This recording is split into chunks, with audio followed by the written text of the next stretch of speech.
हम लोग गोपी गीत से पढ़ रहे हैं और आज इसके ऊपर 8वां दिन है, श्लोक क्रमांक 5। तो यहाँ पर 5, 6, 7 और 8 श्लोकों में गोपियाँ कुछ वरदान मांग रही हैं।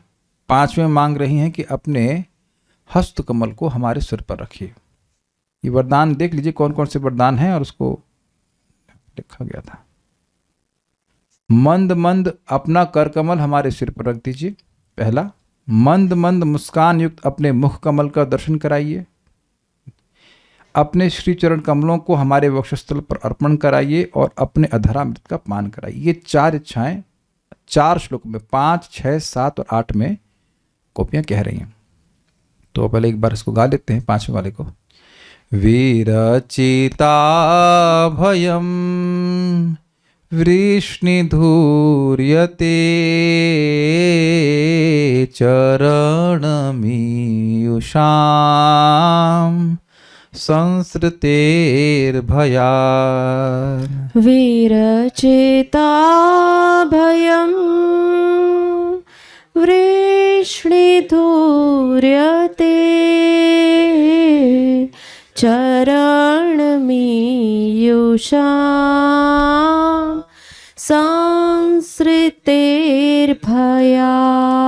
करसरोरुहं कान्तकामदं शिरसि देहि नः श्रीकरगृहम्। करसरोरुहं कान्तकामदं शिरसि देहि नः श्रीकरगृहम्। तो यहाँ गोपियाँ कह रही हैं विरचिता भयम, अभय की विशेष रूप से रचना करते हैं। विष्णुधूर्य मतलब हे यदुवंशियों में प्रकट, यदुवंश शिरोमणि हे कृष्ण। ते चरणम ते नहीं, एक मिनट रखे सोचिए। ते चरणम ईयुषाम, आपके चरणों की जो शरण लेते हैं उनके लिए संस्कृति के भय से, संसार के भय से विरचिता भयम, विशेष रूप से भय की, अभय की रचना करते हैं आपके चरण कमल।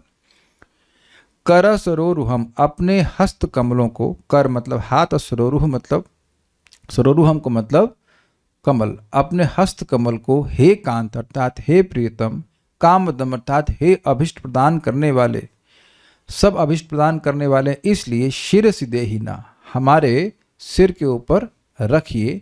श्री करग्रहम, और ये हस्त कैसे हैं? जो लक्ष्मी जी के हाथ को पकड़ने वाले हैं, मतलब श्री से युक्त हैं, ऐसे हाथों को रखिए। एक विचारणीय बात है कि गोपियां तो असंख्य हैं, तो भगवान कहें कि भाई किस किस पे रख सकते हैं। तो ये तो स्वाभाविक सी बात है कि रासलीला में भगवान ने अपने आप को विस्तारित करके हर गोपी के संग रहे थे, तो उसी तरह से विस्तारित कर कर हर एक के सिर के ऊपर अपना हाथ वो रखेंगे। ये अंडरस्टूड है। बृहद वैष्णव तोषणी, ये शिला सनातन गोस्वामी जी के द्वारा लिखी गई है। अब या फिर से क्या शुरू होगा? देखिए बात क्या है, ये टीका या फिर से नहीं शुरू हो रही है। जीव गोस्वामी जी और सनातन गोस्वामी जी की टीका सेम ही है, और जहां से अलग है वहां से हम सनातन गोस्वामी जी की टीका को पढ़ा रहे हैं। समझ में? जो आपने पहले जीव गोस्वामी की, तो याद ही होगा आपको, जीव गोस्वामी की जो कल आपने पढ़ा था, उसमें से जो अलग अंश है वह सनातन गोस्वामी जी का यहाँ पे रखा जाता है। ठीक है, तो जो सेम है वो आप कल की क्लास वाला पढ़ लीजिएगा, समझ लीजिएगा। ठीक, तो जो सुना था वो तो है ही अर्थ, अब एक और अर्थवा ले लीजिए। या फिर सरोरुह यानी कमल रूपक के माध्यम से ध्वनित है कि भगवान का स्वरूप ताप को हरने वाला है। जैसे कमल ताप को हरता है, ठंडा होता है, ऐसे भगवान का स्वरूप जो है वह ताप को हरने वाला है, दुख का नाश करने वाला, सुख देने वाला और सर्वार्थ प्रदाता है। और उनके सहज शीतल स्वभाव से यह भी व्यक्त किया गया है कि वे स्वयं परम फल अर्थात सर्वोच्च लक्ष्य हैं। यह बात विरचित आदि शब्दों से प्रकट होती है। ये क्या मतलब है, समझ में नहीं आया। बात यह है कि इस जगत में संसार का प्रभाव क्या है? संसार का प्रभाव है 3 ताप। तो जब व्यक्ति को ताप लगता है तो वो क्या चाहता है? शीतलता। जब हीट लगती है तो एसी चलाते हैं कि हीटर चलाते हैं? It's understood. अगर है तो एसी चलाते हैं, कूलर चलाते हैं। जब गर्मी लगती है तो कभी कभी कोई बाहर से इलेक्ट्रिशियन आते हैं तो वो कहते हैं ठंडा पानी दीजिए सर। हमने कहा ठंडा पानी तो हम पीते नहीं हैं। तो अब एक आप समझ सकते हैं कि गर्मी में व्यक्ति को जब गर्मी लग रही होती है तो वो मीठा नहीं, उसको शीतल वस्तु चाहिए। तो संसार का भय इस बहुत सारे तरीके हैं। संसार का एक और लक्षण है कि व्यक्ति को ताप लग रहा होता है, वो जलता रहता है, जहां भी जाता है उसको जलन अनुभव होती है। यहाँ तक कि जिनके पास धन है उनको भी प्रभुपाद समझाते हैं कि चाहे गरीब हो चाहे अमीर हो, उसके मन में एक भय बना ही रहता है कि कल कैसे चलेगा। नहीं तो अमीर लोग कैसे, फिर अमीर लोगों को तो काम नहीं करना चाहिए। वो कभी कभी देखा जाता है कि वह लोग गरीब लोगों से अधिक काम करते हुए दिखते हैं, 12-12, 14-14 घंटे काम करते हैं। क्यों काम कर रहे हैं? कल कैसे चलेगा। ये हम अपने अनुभव से बता रहे हैं। व्यक्ति थे, मैंने कई बार बताया, 100 करोड़ की संपत्ति है, फिर भी सुबह से शाम तक लगे पड़े हैं, वृद्ध हैं, हो गए हैं, लगे पड़े, कल कैसे चलेगा। भाई रोटी तो 1 करोड़ रुपए की आती है आजकल, एक रोटी। इतना तो महंगा भारत में भी नहीं हुआ है। तो ये ताप जिसको लग रहा है, जिसको ताप लग रहा है उसके लिए शीतलता ही चाहिए होती है। तो क्योंकि भगवान के चरणों का या भगवान के स्वरूप का स्वभाव ही शीतल है, इसलिए वही सर्वोच्च फल है। जब व्यक्ति को गर्मी लगती है, ताप लगता है, तो उसको जब शीतलता मिल जाती है तो वही उसको परम फल मानता है। ये बात है। There is nothing else you want. Just like किसी को भूख लगती है तो उसके लिए परम फल क्या है? भोजन मिल जाना। तो भगवान ही परम फल है। मतलब 2 अर्थ बताए गए, एक कि आप परम फल देने वाले हो, आपका स्वरूप, और दूसरा अर्थ है कि आपका स्वरूप ही परम फल है। ऐसे भगवान हैं। ज्ञानम ज्ञेयम ज्ञान गम्यम हृदय सर्वस्व विष्ठितम। भगवान ज्ञान है जिसके द्वारा किसी वस्तु को जाना जाए, ज्ञेय है अर्थात ऑब्जेक्ट ऑफ नॉलेज है, नॉलेज है, और ज्ञान के द्वारा जाने जाते हैं। तीनों चीजें हैं, और ज्ञाता भी हैं। भगवान एब्सोल्यूट है। तो ऐसा नहीं कि भगवान से हमें कुछ चाहिए, अभी तो भगवान ही परम फल है।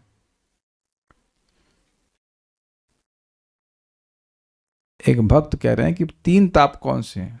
देखिए, एक है आध्यात्मिक ताप।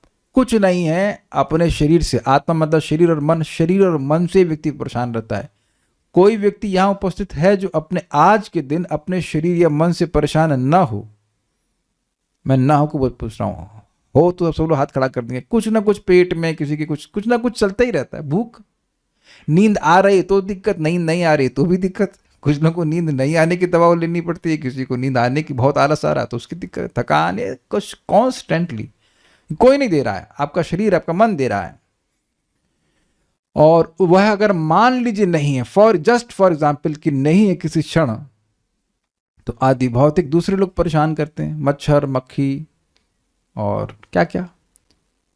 और उसके बाद वह भी मान लीजिए नहीं परेशान कर रहे हैं, मच्छर नहीं काट रहा है, तो आदि दैविक देवता लोग परेशान करते हैं, अधिक गर्मी, अधिक बरसात इत्यादि इत्यादि। कॉन्स्टेंटली कोई ना कोई सेवा में लगा रहता है ताप देने के लिए तो अब ऐसा व्यक्ति जो तप रहा है उसके लिए भगवान ही परम फल है, ये कहा जा रहा है। भगवान की प्राप्ति होगी तो सारा ताप समाप्त। जो लोग संसार भय से भी आपकी शरण में आते, उनके लिए आप विरचित अभयम अर्थात सर्वत्र भय के अभाव की अवस्था प्रदान करते। This is very nice, this is very nicely put. ये क्या कह रहे हैं? देखिए, भी का क्या मतलब है? देखिए, कुछ लोग, जो भक्त है वह तो भगवान का प्रेम प्राप्त करने के लिए, भगवान के चरणों की प्राप्ति करने के लिए भक्ति करता है। लेकिन कुछ लोग केवल संसार भय अर्थात त्रिताप की निवृत्ति के लिए भगवान की भक्ति करते हैं। जरा मरण मोक्षाया मामाश्रित्य तंतिये ते ब्रह्म तद विदु कृष्णम अध्यात्म कर्म चाखिलम। जरा और मरण से मोक्ष प्राप्त करने के लिए जो लोग मेरी शरण में आते हैं, जरा मरण मोक्षाया मामाश्रंति तंति, मामाश्रंति ये तो बोला था ना, जरा मरण मोक्षाया मामाश्रय यतन्ति, आश्रय माम आश्रय यतन्ति ते। जो लोग यत्न पूर्वक भगवान का आश्रय लेते हैं, किस लिए? जरा और मरण से मोक्ष प्राप्त करने के लिए। तो वह अध्यात्म को जानते हैं, आध्यात्मिक कर्म करते हैं, वो भौतिक कर्म नहीं करते हैं। तो ऐसे भी लोग हैं जो भक्ति प्राप्त करने के लिए नहीं, संसार से निवृत्ति प्राप्त करने के लिए भगवान की भक्ति करते हैं। वो एक शुद्ध भक्ति नहीं है, लेकिन वह भी अब क्योंकि आपकी शरण में आए हैं, आपको नहीं चाह रहे हैं, आपके चरण कमलों को नहीं चाह रहे हैं, आपके चरण कमल का आश्रय केवल संसार भय की निवृत्ति के लिए कर रहे हैं। तो इसलिए भी ऐसे लोगों के लिए आप सर्वत्र, ऐसे व्यक्तियों के लिए भी आप सर्वत्र भय के अभाव की, क्या लिखा है, सर्वत्र भय के अभाव की अवस्था प्रदान करते हैं। मतलब वो जहां जाएंगे उनको भय की प्राप्ति नहीं होती। वो जो चाहते हैं, इसको मोक्षकामी कहते हैं।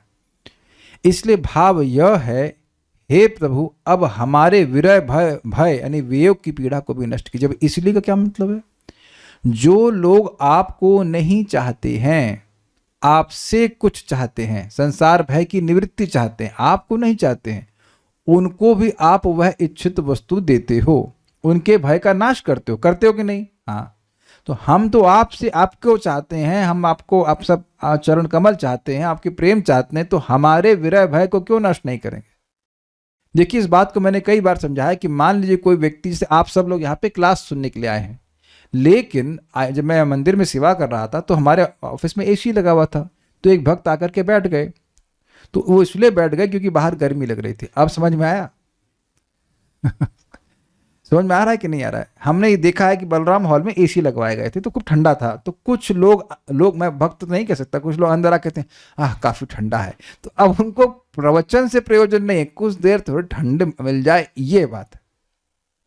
तो अब आप ये बताइए कि दोनों के भाव में कुछ अंतर नहीं हो गया? कल्याण प्रभु समझ पा रहे हैं? दोनों भाव में अंतर हो गया कि नहीं हो गया? एक व्यक्ति भगवान की सेवा करना चाहता है, भाई यह क्या है? गोपियों का स्पष्ट है कि गोपी चाहती है भगवान सामने आए, भगवान की वो सेवा करें, इस प्रकार से वह सुखी हो, भगवान सुखी हो। तो वो तो बहुत बड़ा अंतर हो गया ना। आप किसी से कुछ चाहिए और कोई व्यक्ति चाहिए, दोनों में अंतर हो जाता है। उम्मीद है कि बात समझ में आ रही होगी। तो अधिक आत्मीयता है, बहुत अधिक आत्मीयता है, ममता है भगवान से। तो कह रहे हैं कि हमारा तो आपको विरह भय जरूर दूर करना चाहिए। कल्याण प्रभु समझ में आया? कुछ मन में डाउट आ रहा है? कुछ डाउट आ रहा है तो पूछ लीजिए, बाद में नहीं कहना। हाँ बोलो। हरे कृष्ण प्रभु जी। ये प्रभु जी पहले भी पूछा था मैंने आपसे कि इच्छा तो चेंज होती रहती है ना, लाइक आज जाके जो दुख की निवृत्ति की इच्छा है, आगे जाके प्रेम की इच्छा हो सकती है, तो ये तो चेंज हो सकती है। वो पॉइंट नहीं है। देखिए, अगर कोई संसार भय से भगवान के चरण कमल की प्राप्ति, चरण कमल की सेवा कर रहा है तो अच्छी बात है, अच्छी एक लेवल से अच्छी बात है। लेकिन जब तक भक्तों की संगति नहीं होगी, उसको प्रेम प्राप्ति की इच्छा नहीं होगी। सुखदेव गोस्वामी को हो रही थी, वो तो ब्रह्म में निष्ठ थे। तो जब तक भागवत के श्लोकों को नहीं सुने, भगवान के भक्तों की संगति नहीं हुई, प्रेम की उत्कृष्टता समझ में नहीं आती है। और दूसरे एंगल से देखा जाए तो ये अच्छी बात नहीं है। भगवान से कुछ मांगना और भगवान को नहीं मांगना, मतलब भगवान को उस वस्तु से हीन मानना है कि नहीं? जैसे आप, ओके माइक लीजिए, अब आपको भोजन प्रसाद मिल रहा है, तो अगर 5-10 आइटम है तो उसमें से एक आइटम आप सेलेक्ट करते हो और दूसरे को नहीं करते हो, तो करते तो हो गया आप ऐसा कभी ना कभी। तो उसका क्या मतलब है? मैं चलो ये मान आपको ये अलाउ करता हूं कि आपकी हेल्थ को कोई फर्क नहीं पड़ेगा, आप बताइए, तब भी तो करता है ना व्यक्ति। पेट भरा होगा। अरे पेट भरने वाले वो पॉइंट तो है ही नहीं है, बैठे हो खाना खाने के लिए, हाँ तब हाँ करते हैं। तो मतलब एक सब्जी अच्छी है, एक सब्जी नहीं अच्छी है। हाँ। तो अब कोई व्यक्ति संसार के भय की निवृत्ति को अच्छा मान रहा है और भगवान को नहीं अच्छा मान रहा है, तो वो अच्छा बुद्धि का है लक्षण। आप प्रैक्टिकल जानते हैं, प्रकाशानंद सरस्वती खैर वो तो भगवान की शरण ही नहीं ले रहे थे, मोक्ष चक्कर में पड़े हुए थे, लेकिन भगवान की तरफ नाम रूप को ध्यान ही नहीं दे रहे थे, उपेक्षा कर रहे थे। तो ये अच्छा उस दृष्टि से नहीं कि जो उत्कृष्ट वस्तु उसकी स्प्रिया ही नहीं करना। और इच्छा अपने आप चेंज नहीं होती है, इच्छा चेंज होती है, इच्छा आती ही है संग से। संगात संजायते कामा, का मतलब कोई भी इच्छा। भागवतम तो है, तो सब लोग की इच्छा भागवतम सुनने की होती थी पहले। जब आप लोग संगत में आते हैं तब इच्छा होती है। तो ये निम्न इच्छा है, इसीलिए तो भगवान ने इसको अलग रखा है। गीता में 7वें अध्याय को पढ़ेगा, उसमें अलग रखा गया है। जो लोग भगवान की मोक्ष के लिए पूजा करते हैं वो अलग है। और बाकी चैतन्य चरितामृत में तो स्पष्ट कहा गया, तार मध्य मोक्ष वांछा कैटब प्रधान, जहां होते कृष्ण भक्ति है अंतर्ध्यान। आप 2.3.10 भी पढ़ लीजिएगा समझ में।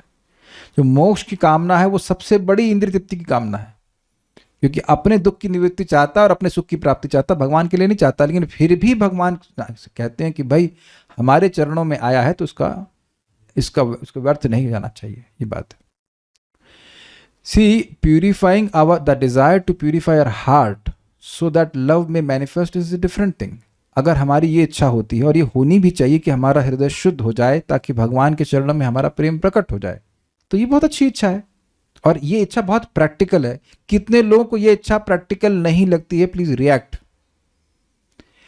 मेरा हृदय शुद्ध हो जाए ताकि मेरे हृदय में प्रेम जागृत हो जाए, ये सेवा, ये इच्छा करना किसको मुश्किल लगता है? आप बताइए, और चैट पे बताइए क्या मुश्किल लगता है इसमें। I think it is very practical desire, और ये बहुत ज्यादा बढ़िया बात है। इसी का मतलब होता है हृदय से जप करना, हृदय से कोई भी सेवा करना, कि मेरा हृदय शुद्ध हो जाए, मेरा हृदय शुद्ध हो जाए ताकि भगवान का प्रेम जो मेरे हृदय में सुप्त है वह जागृत हो जाए। तो ये किया जा सकता है, लेकिन ये किया जा रहा तो बहुत अच्छी बात है। नहीं तो जो भी बाकी इच्छाएं वो हीन इच्छा है। लेकिन भक्ति कैसे भी की जाए तो अच्छी बात है। कई बार ये भी नहीं मालूम होता है कि भगवान को प्राप्त किया भी जा सकता है क्या, जो परम है, या व्यक्ति को विश्वास भी नहीं होता है कि सुप्रीम गॉड की प्राप्ति मैं कैसे कर सकता हूं। I am simply nothing. देखिए, एक बात आप विचार कीजिए, जो कह रहा है आई एम सिंपली नथिंग, उसमें आई तो है ना? क्यों गौरव प्रभु, गलत तो नहीं बोल रहा? इफ आई से आई एम नथिंग, तो आई तो हो ना आप। तो नथिंग होते तो आई भी नहीं होता। तो आई तो बच गया ना भाई। We are not nothing. कौन यहां नथिंग है? यहां 88 नथिंग लोग आए हैं। Are you nothing? No, we are not nothing, we are small but not nothing. तो उम्मीद है, एक भक्त कह रहे हैं कोशिश कर रहे हैं। आप मेरे बात को समझिए, आप बात समझिए। It is not a point of कोशिश कर रहे हैं। क्या इच्छा करना कि मेरा हृदय शुद्ध हो जाए, इसमें कोशिश की जरूरत है, या खाली करना, इसको करना शुरू कर सकते हैं हम? इसमें क्या सोचना है? इसमें इतना अच्छा ये बताइए, कितने लोगों को काम, क्रोध, लोभ, मोह बिल्कुल परेशान नहीं करता? जल्दी से हाथ खड़ा करो। मुझे लगता है सब प्योर डिवोटीज हैं, परमहंसी लोग आते हैं मेरी क्लास में। तो कुछ इनसे तकलीफ हो रही है तो इसको दूर करने में, इच्छा करने में क्या तकलीफ है बताइए? वरुण प्रभु, पीठ में कभी दर्द हो जाता है तो उसके लिए इच्छा करना, या दर्द चला जाए तो उसके लिए साधना करनी पड़ती है। है कि नहीं? पेट में दर्द होता है तो ये इच्छा करना कि ये चला जाए, ये दुर्गुण चला जाए, इसके लिए कोई साधना करनी पड़ती है। ये काम, क्रोध, लोभ, मोह, मत्सरी खत्म होए, परेशान कर रहे हैं, ये हमारी भक्ति में अंतराय आ रहा है, इससे दिक्कत आ रही है, ये चले जाए तो इसको इच्छा करना खराब बात है। हमको तो समझ में नहीं आ रहा है कि इसमें क्या, इसमें कोशिश वाली बात क्या है? To desire that my heart will become purified is not difficult. ये अच्छी इच्छा है, क्योंकि अगर हृदय शुद्ध होगा तभी ना भगवान हृदय में बैठेंगे। तो ये सब इच्छा करना चाहिए। लेकिन ये संसार जन्म मृत्यु के चक्र से मुक्त हो जाए, एक लेवल पे ठीक है, प्रीचिंग करते हैं, लेकिन ये वास्तविक भक्ति नहीं है। अन्याभिलाषिता शून्यम ज्ञान कर्मादि नावृतम आनुकूल्येन कृष्णानुशीलनम भक्तिरुत्तम। अब इसकी व्याख्या आप सुन लेना। आप कांत अर्थात प्रीतम और कामद अर्थात इच्छा पूर्ण करने वाले हैं। इससे यह बताया गया है कि आप स्वयं सब प्रकार के अर्थ यानी फल हैं। आप ही फल हैं और सब कुछ प्रदान करने वाले भी हैं, क्योंकि आप कामद हैं। देखिए, कांत का अर्थ था प्रियतम, और काम का अर्थ और भी था। हाँ, प्रियतम से डिराइव कीजिए। प्रियतम मतलब जो सबसे प्रिय है, जो सबसे अधिक प्रिय है, वो सबसे अच्छा फल है कि नहीं? नहीं समझ में आया? आपको सबसे अच्छा क्या लगता है खाने में? सब कहेंगे हमको कड़ी अच्छी लगती है, हमको ये अच्छा लगता है। तो जो सबसे अधिक प्रियतम है वो सबसे अच्छा फल हुआ कि नहीं आपके लिए? तो कांत कहने का अर्थ हुआ कि आप सबसे अधिक कमनीय हैं और कामदम मतलब सारे फल देने वाले। समझ आ गई? ठीक है, ये कल भी समझाया था मैंने। कांत अर्थात प्रीतम, जो भगवान कृष्ण के सर्वोत्तम गुण की सर्वोच्च अभिव्यक्ति है, उसे कामदम अर्थात इच्छाएं पूर्ण करने वाले शब्द से पहले रखा गया है, यद्यपि गुणों की सूची में वे अंतिम स्थान पर होना चाहिए। ये सब क्यों बोल रहे हैं? कांत शब्द है अर्थात प्रियतम, तो भगवान का ये सर्वश्रेष्ठ गुण है। अब वो बोल दिए तो सारे गुण आ जाए, क्यों प्रियतम, अब ये करते हैं वो करते, सारे गुण आ गए उसमें। प्रियतम मीन्स हाईएस्ट लवेबल ऑब्जेक्ट। तो पॉइंट ये कह रहे हैं सनातन गोस्वामी कि जब गुणों को रखा जाता है तो सबसे अच्छा गुण एंड में रखा जाता है, मथुरे न समाप्त, सबसे हाईएस्ट गुण को एंड में रखा जाता है। लेकिन यहां पे बोला जा रहा है कांत कामदम, कामदम से पहले कांत को क्यों रख रहे हैं? इसके लिए कुछ आगे बोलते हैं। कांत को कामदम से पहले रखने का कारण यह है कि इससे मुख्य निष्कर्ष यानी भावार्थ पर बल दिया जा सके, जैसा कि भागवतमृत में समझाया गया है। अब ये एक दिक्कत आ रही है कि भागवतमृत में क्या समझाया गया है ये हमको नहीं समझ में आ रहा है, क्योंकि हमको नहीं पता कि भागवतमृत में क्या समझाया गया, इसलिए आगे बढ़ जाते हैं। ठीक है, कुछ जो मैं डिराइव कर रहा हूँ यही लग रहा है कि ये बात समझ में आ रही है कि भगवान हाईएस्ट लेवल ऑब्जेक्ट है, यही समझाया गया है। इतनी बात, लेकिन हमको आगे नहीं पता कौन से भागवतमृत के कौन से कंक्लूजन को बता रहे हैं, तो इसलिए विल ड्रॉप दिस पॉइंट। पढ़ लिया, आगे पढ़ते हैं। या फिर इसका अर्थ यह है कि यह गोपियों की वर्तमान भावना को व्यक्त करता है, अर्थात उन्हें अपने प्रीतम कृष्ण की प्राप्ति ही उनकी सभी इच्छाओं की पूर्णता है। ये बात समझ में आती है। कांत कामदम गोपियों का श्रृंगार रस है भगवान के प्रति, तो उनको वह कांत रूप में चाहिए, प्रियतम के रूप में चाहिए, प्रेमी के रूप में चाहिए। तो कामदम का लिंक यह है कि अब सारी इच्छाओं को पूर्ण करना चाहते हैं, हमारी इच्छा यह है कि आप हमारे प्रेमी के रूप में हमारे सामने प्रस्तुत हो जाए। ये बात समझ में आती है। आपके लिए लक्ष्मी जी का हाथ थामना संभव है, इसलिए यह भी संभव है कि आप हमारे लिए भी ऐसा ही करें। अब ये बड़ी मजेदार बात है। श्री करग्रहम बोला ना, तो ये बताइए कि क्या लक्ष्मी जी का हाथ थामना किसी के लिए संभव है? असंभव है, असंभव है। भगवान के अलावा लक्ष्मी जी किसी को स्वीकार नहीं करती। तो असंभव कार्य जो और किसी के लिए असंभव है वह आपने बड़ी आसानी से कर रखा है। तो आपके लिए हम सभी गोपियों के कोई सर के ऊपर हाथ रखना तो कठिन कार्य नहीं है। समझा गया? इजी? ठीक है। दूसरा अर्थ यह भी कि जब एक लड़की का हाथ पकड़े, आप ब्रह्मचारी तो हो नहीं। जब एक स्त्री का हाथ पकड़े हैं तो और दूसरी स्त्री का भी हाथ पकड़ सकते हैं, वो भी कोई दिक्कत नहीं, ये भी अर्थ ले सकते हैं। या फिर लक्ष्मी जी द्वारा थामा गया आपका वह कर कमल हमारे सिरों पर रख दीजिए, क्योंकि आपको यादवों पर, अपने भक्तों पर करुणा दिखाना ही चाहिए। इसका कारण यह है कि आप विष्णुधुर्य अर्थात यादवों में श्रेष्ठ। इसकी व्याख्या भी करी गई थी कि ये भी यदुकुल का ही भाग हैं, गोप वंश जो है, नंद बाबा का वंश है। इसी के अनुरूप जब अक्रूर ने श्री कृष्ण से यह प्रार्थना की थी, ये अक्रूर मनोरथ में, अप्यंग्री मूले पतितस्य में विभु शिरस्य धास्यन्य जो हस्त पंकजम दत्ताभयम काल भुजांग रंहसा प्रोदेज्वितानाम शरणैषीणाम नृणाम। और जब मैं उनके चरणों पर गिर पड़ूंगा तो सर्वशक्तिमान प्रभु मेरे सिर पर अपना कर कमल रख देंगे। यानी भगवान ने अपने शरणागतों पर के सर पे हाथ रखा है। ये ऐसा अक्रूर जी जब भगवान श्री कृष्ण को लेने के लिए जा रहे हैं, कंस ने उनको भेजा था भगवान को लाने के लिए, कृष्ण बलराम जी को, तो वह ऐसा मन में संकल्प कर रहे हैं। इसे कहते हैं मनोरथ, अक्रूर जी का मनोरथ। डिटेल सुनना हो तो परम पूज्य राधा गोविंद महाराज जी का आप प्रवचन सुनिएगा, पूरी सीरीज है, बड़ी सुंदर सीरीज है। लेकिन यहाँ इतनी बात समझ लीजिए कि अक्रूर जी मनोरथ कर रहे हैं कि जब मैं भगवान के चरण कमलों में प्रणाम करूंगा तो भगवान मुझ शरणागत के सर के ऊपर हाथ रखेंगे। जो लोग काल रूपी शक्तिशाली सर्प से अत्यंत विचलित होकर उनकी शरण में जाते हैं, यह हाथ उनके द्वारा भय को दूर कर देता है। भागवत 10.38.16 इसी प्रकार का भाव यहाँ भी है। अब देखिए बात क्या है, ये घटना बात की है। अक्रूर जी तो रासलीला आदि के बहुत बाद में, एकदम एंड आखिरी दिन, there was the last day of Krishna in Vrindavan. लेकिन बात यहां पे सनातन गोस्वामी जी कोट कर रहे हैं कि भगवान ने अक्रूर जी के मनोरथ को पूर्ण किया था। वो भी यदुवंशी हैं और उनके सिर पे हाथ रखा था। ये बात सनातन गोस्वामी कह रहे हैं। तो भगवान ने अन्य किसी यदु पर यानी अक्रूर जी पे कृपा करी थी, सिर के ऊपर हाथ रखा था, तो भगवान गोपियों के सिर पे भी हाथ रखेंगे, इसमें कोई दिक्कत नहीं है। गलत अनुचित नहीं मांग रहे हैं, ठीक है। यहाँ कांत और कामद दोनों शब्दों का अर्थ एक ही है, क्योंकि दोनों भगवान के सर्वार्थ प्रदाता स्वरूप को ही प्रकट करते हैं। यह बात विस्तार से बताई गई है, यद्यपि यह स्वतः स्पष्ट है। And you are our lover, you can do this since you fulfil our desires. अब ये क्या बोल रहे हैं, देखिए बात हमने इसमें इंग्लिश में लिख दिया है। कांत और कामद ये दोनों विशेषण भगवान के हैं, लेकिन यहां सनातन गोस्वामी जी कह रहे हैं कि दोनों एक ही अर्थ है।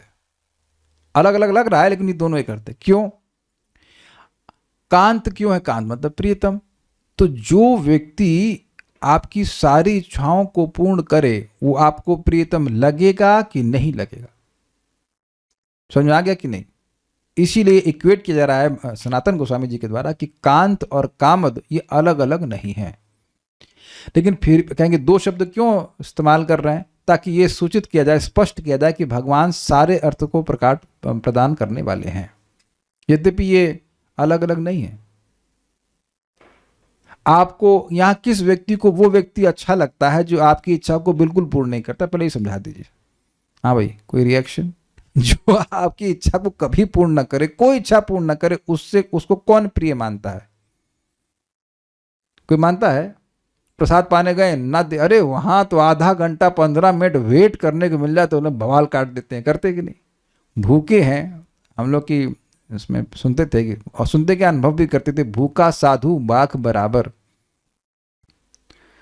तो अब भोजन करने के लिए साधु बैठ गया और नहीं आपने भोजन दिया तो अब देखिए कितनी गाली पड़ेगी, बहुत डांट पड़ती है। अरे खराब हो गए सब, ऐसे करते हैं वैसे करते हैं। मंदिर में स्पष्ट था कि 9:01 नहीं हो सकता था, 9:05 में तो बवाल हो जाएगा। और आज भी मेरे ख्याल से वही नियम है, 9 बजे मीन्स 9 बजने में 5 मिनट पे हो जाएगा, 9 बज नहीं सकता। तो जो व्यक्ति आपकी इच्छा को पूर्ण करता है वह प्रियतम हुआ ना। कुछ डाउट है कल्याण प्रभु? ये स्वीकार है ना। तो अब कह रहे हैं कि हमारी सारी इच्छाओं को आप पूर्ण करने वाले, इसलिए अब कांत है। और कामदब का मतलब तो वही अर्थ स्पष्ट है। तो उम्मीद है कि बात भी समझ में आई होगी। या फिर जो लोग शत्रुजन्य भय या संसार रूपी भय से भागकर आपकी चरणों की शरण में आते हैं, उन्हें आप शत्रु यानी विनाश के द्वारा विरचितम अभय पूर्ण निडरता प्रदान करते हैं। यहां दो अर्थ ले रहे हैं कि या कोई संसार भय से भाग के आता है या शत्रु के भय से भी भाग के आता है, तो उसको भी आप अभय प्रदान करते हो, ये बात बोल रहा है। ये भी देखा गया है शत्रु के भय। हाँ, जरासंध ने 10,000 राजाओं को बंदी बनाया था। देखिए कृष्ण बुक थोड़ा पढ़ेंगे तो बातें समझ में आ जाएंगी। और उन्होंने एक लेटर भगवान को लिखा था तो कि ये हम लोगों को मारने वाला, ऐसा कुछ उसका था कि 10,000 राजाओं को जो मारेगा वो अमर हो जाएगा, ऐसा कुछ तो उनके मन में कुछ कंसेप्शंस थे ऐसे। शायद गीता नहीं पढ़े थे वो, गीता बोले थे ना, भगवान ने गीता बोली नहीं थी तो उनके पास एडिशन आया नहीं होगा, छपा ही नहीं होगा। तो वो समझ नहीं पाए थे कि ना सतो विद्यते भावो न भावो विद्यते सतः, जो असत वस्तु है उसका कभी स्थायित्व है ही नहीं। तो अब जो भी उनके आइडिया थे कि 10,000 राजाओं को पकड़ के मार डालेंगे तो हम शिव जी का कौन तो भैरव का यज्ञ करेंगे, तो इस प्रकार से हम अमर हो जाएंगे। लेकिन वो नहीं होने वाले थे। तो इन लोगों ने लेटर लिखा था भगवान श्री कृष्ण को। तो भगवान ने जरासंध को भीम के द्वारा मरवा दिया, मीन थ्रू हिज पोटेंसी मरवा दिया, और इस प्रकार से रक्षा करा। तो भगवान बहुत सारे लोगों की रक्षा करते हैं जो लोग शत्रु के भय से भी उनकी शरण में आते हैं। नॉर्मल शत्रु जो होते हैं, ये बात बोल रहे हैं। और एग्जाम्पल आप सोच लेना, अभी हमको याद नहीं आ रहे, और एटलीस्ट इतना तो याद आ रहा है अभी। तो यहां पर दोनों प्रकार के भय हैं, एक शत्रु के जन्य भय, उससे भी रक्षा करते हैं, और संसार के भय से भी रक्षा करते हैं। कुछ कहना चाहते हैं बोल लीजिए, ठीक है। नहीं गुस्सा कहाँ हो रहा हूं, बोलना चाहते हैं बोल लीजिए। श्री कर ग्रह का अर्थ है श्री, इंटरेस्टिंग है। अब एक ये बहुत अच्छा अर्थ है और बहुत ध्यान से सुनना पड़ेगा तो समझ में आएगा, ये बहुत ध्यान से सुनना पड़ेगा। देखिए श्री कर ग्रह का मतलब था, ऐश्वर्य परक अर्थ था कि जो लक्ष्मी जी के हाथ को पकड़ते हैं वो हाथ हमारे सर पर रखिए। लेकिन अब यहां पर एक ऐसा अर्थ रख रहे हैं जिसमें ऐश्वर्य का बोध नहीं होगा, अर्थात लक्ष्मी जी इस अर्थ में नहीं आएंगी। अब मैं पढ़ूंगा फिर समझाता हूं। श्री कर ग्रह का अर्थ है श्री कराह, कराह मतलब हाथ, श्री मतलब सुंदर, अर्थात सम्यक कर रेखामय भगवान के शंख चक्र आदि को ग्रहण किए हुए हाथ। क्या मतलब है कि उस हाथ को जिसमें शंख चक्र आदि सुंदर सुंदर चिन्ह है उसको हमारे सिर पे रखिए। इसमें लक्ष्मी जी कहाँ है? लक्ष्मी जी नहीं है ना? करना में थ्रो कह रहे हैं लक्ष्मी जी का हाथ तो पहले ही पकड़ लिया। अरे ब्रह्मचारी, वो बात नहीं है, ये एक अलग अर्थ आ रहा है कि आप हमारे अपने उस हाथ को हमारे सर पे रखिए जो सुंदर सुंदर क्या कह सकते हैं उसको, शंख चक्र आदि सुंदर चिन्हों से चिन्हित, जिन हाथों ने उन चिन्हों को पकड़ा हुआ है, अंकित हुए ना भाई आपके हाथ में, भगवान के हाथ में ये अपने आपके जो क्या कहते हैं उसको, रेखा, हस्त रेखा, वो आपके हाथ में चिन्हित है कि प्रिंटेड है? ये साब कितने लोगों के हाथ की रेखाएं साबुन लगाने से धुल जाती हैं? Please raise hands. निर्मला माता जी, आपके हाथ धुल जाते हैं साबुन से? हाथ तो धुल जाते होंगे, लेकिन आपकी जो हाथ की रेखाएं वो भी चेंज हो जाती हैं? नहीं, वो चिन्हित हैं। इट इज इम्प्रिंट, एकदम प्रिंट हो गया। ऐसा नहीं खाली पेंट लगाया गया है। आप लोग मेहंदी लगाती हैं तो मेहंदी तो अब छूट जाती है ना धीरे धीरे करके, लेकिन ये तो नहीं छूटता है। तो भगवान के हाथ में, हस्तकमल में बहुत सुंदर सुंदर चिन्ह है, उनको उसको कह रहे हैं, उसको ग्रहण किया हुआ, पकड़ा हुआ है भगवान के हाथों ने, मतलब इट्स ऑलवेज इटर्नली देयर। तो उस हाथ को हमारे सिर पे रखिए जो कि सुंदर कल्याणमय चिन्हों से युक्त हैं। आप लोग रिसर्च कर सकते हैं, है इंटरनेट पे, भगवान के चरणों में कौन कौन से चिन्ह हैं, भगवान के हस्तकमल में कौन कौन से चिन्ह, हम डिटेल नहीं जानते हैं, लेकिन शंख चक्र आदि हैं, और भी आदि मतलब और भी होंगे, हम उसके बारे में नहीं जानते हैं। आप लोग देख लीजिएगा उसको, सब वर्णन शास्त्र में है उसका। तो उस हाथ को हमारे सिर पे रखिए। तो यहाँ लक्ष्मी जी ओमिट हो गई, ये भी अर्थ है। यह अर्थ लक्ष्मी से संबंधित ऐश्वर्य परक अर्थ के बिना है। सारा अर्थ दर्शनी देख लेते हैं। यदि श्री कृष्ण कहें, हे प्रिय भाषिणी गोपियों, तुम्हारे इस प्रकार के सुमधुर प्रणय कोप उक्ति रूप अमृत का पान करने के लिए ही मैं अंतर्हित हुआ था। एक भक्त ने पूछा था यूट्यूब पर कि भगवान क्या गोपियों की परीक्षा ले रहे हैं? आई कैन नॉट से परीक्षा ले रहे हैं, लेकिन ऐसा यहाँ पे चक्रवर्ती पास समझा रहे हैं कि भगवान उनके गुस्से को सुनना चाहते हैं। इस जगत में कभी कभी पति पत्नी को जानबूझकर गुस्सा दिलाता है ताकि वो झगड़ा करे, चिढ़ाएगा उसको ताकि वो थोड़ा गुस्सा करे, और वो सब अच्छा लगता है लोगों को। भगवान भी रुक्मिणी को, माता रुक्मिणी को ऐसे कर रहे थे, तुमने गलती करी हमसे शादी करके, ऐसे करके वो बेचारी बेहोश ही हो गई। कहती वो सोच रही कि वाकई कृष्ण हमको छोड़ देंगे, लेकिन ऐसा करते हैं। तो कह रहे कि मैं अपने आप को अंतरित इसलिए किया ताकि मैं आप लोगों का प्रणय को, प्रणय मतलब, प्रणय का फिर अर्थ बताऊंगा, प्रणय मतलब लड़के और लड़की के बीच में जो प्रेम होता है उसको प्रणय कहते हैं। तो उस प्रणय से जो उत्पन्न कोप है उसको मैं सुनना चाह रहा था, गुस्से में तुम लोग क्या बोलती हो। मेरी वह अभिलाषा पूर्ण हुई, अतएव अब तुम अपनी इच्छा अनुसार वर मांगो। क्या चाहती? मैं प्रसन्न हो गया। श्री कृष्ण की ऐसी अनुग्रह पूर्ण उक्ति की संभावना कर गोपियां आश्वासित होकर अपने पृथक पृथक अभिष्ट की प्रार्थना कर रही हैं। समझे बात?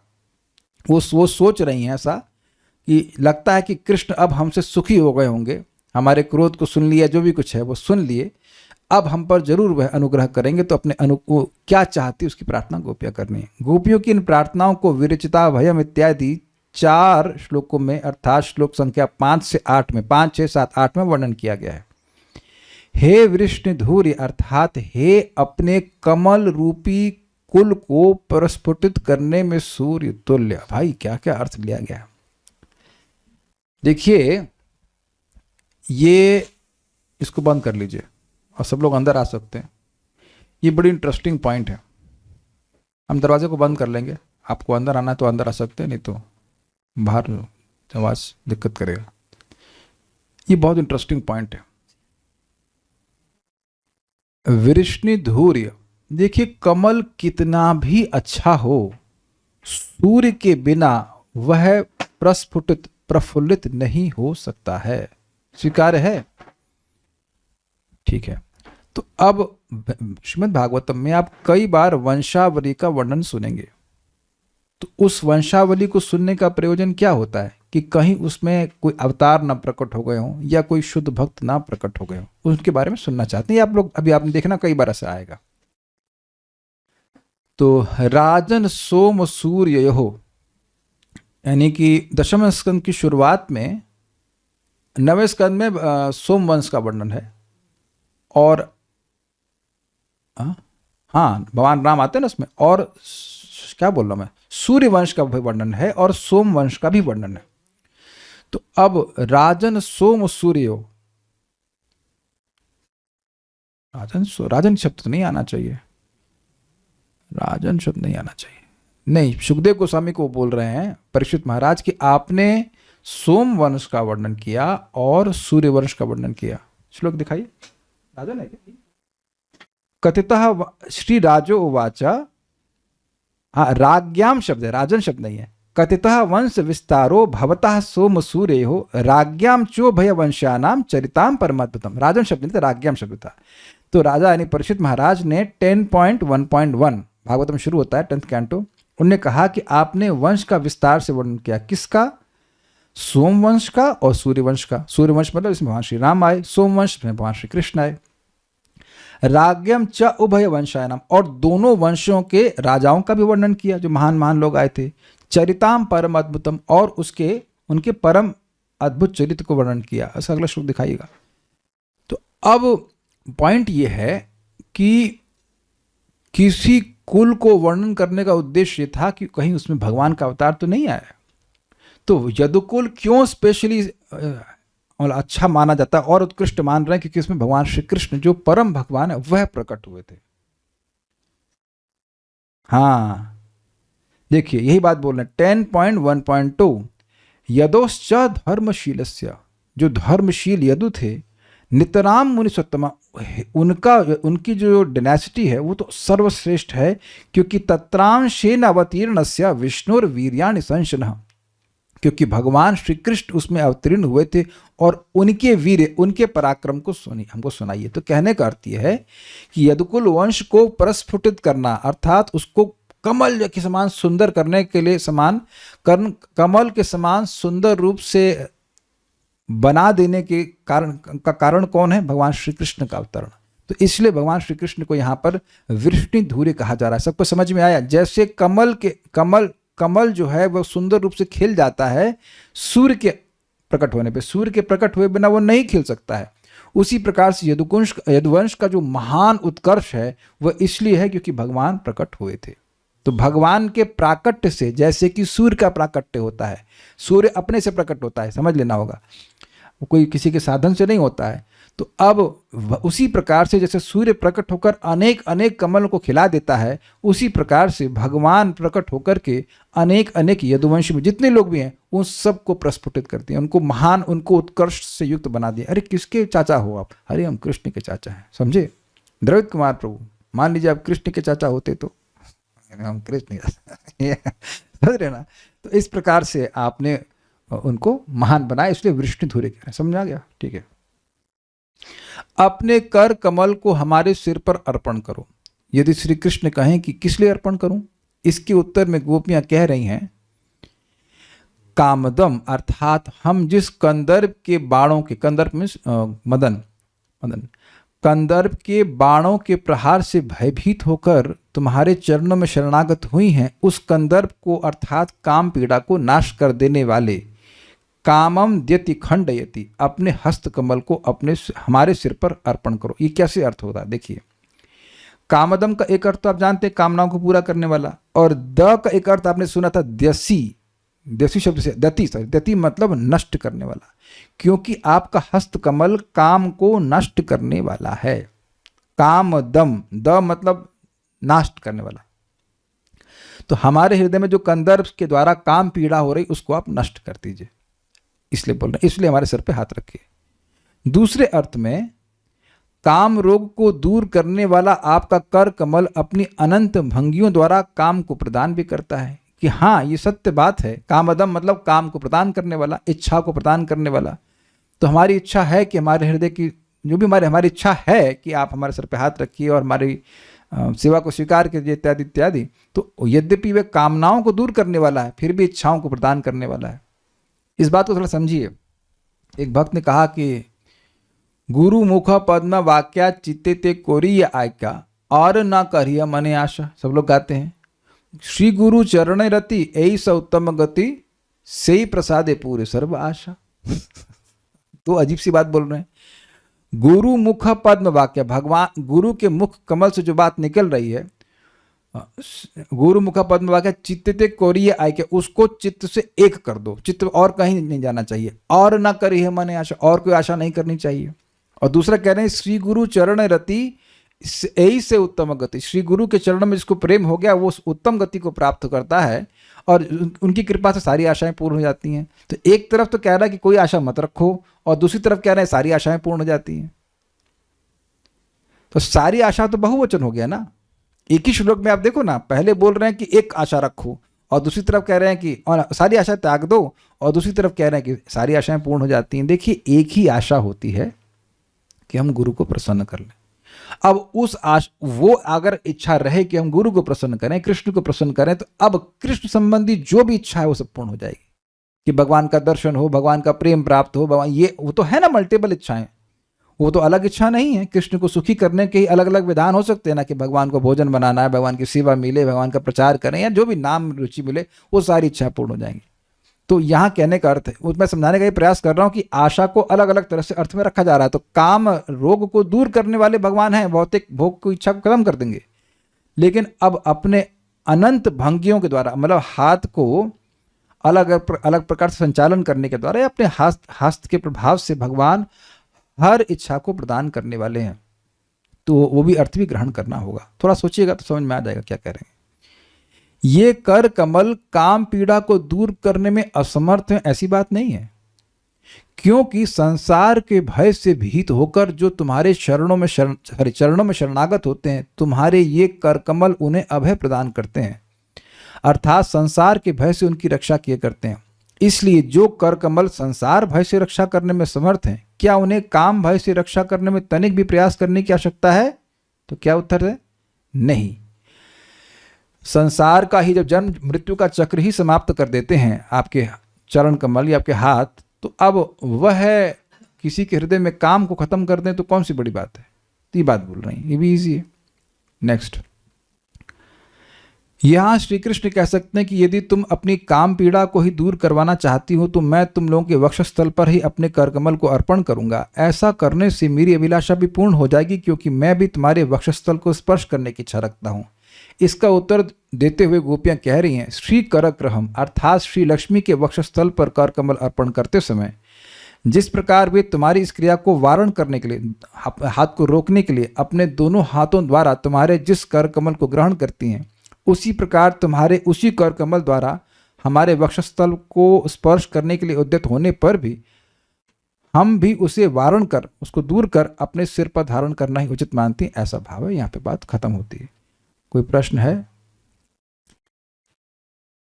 नथिंग मीन्स इनसिग्निफिकेंट नहीं है और कुछ नहीं। सो विल स्टॉप। फिर कुछ बोलिए। हरे कृष्ण प्रभु जी, वो बृहद वैष्णव तुलसी टीका में जो लास्ट में लक्ष्मी के बिना जो अर्थ है उसमें श्री का क्या मीनिंग है? श्री मतलब सुंदर, जो भगवान के हाथ में सुंदर कल्याणमय चिन्ह है, जैसे कि शंख चक्र, ये सब बड़े ऑस्पिशियस, श्री मतलब ऑस्पिशियस के अर्थ में। तो उनसे जो युक्त आपका हाथ है वो आप हमारे सर पर रख दीजिए। So will stop now. Shri Shri Gopi Geet की जय, श्रील प्रभुपाद की जय, निताई गौर प्रेमानंदे।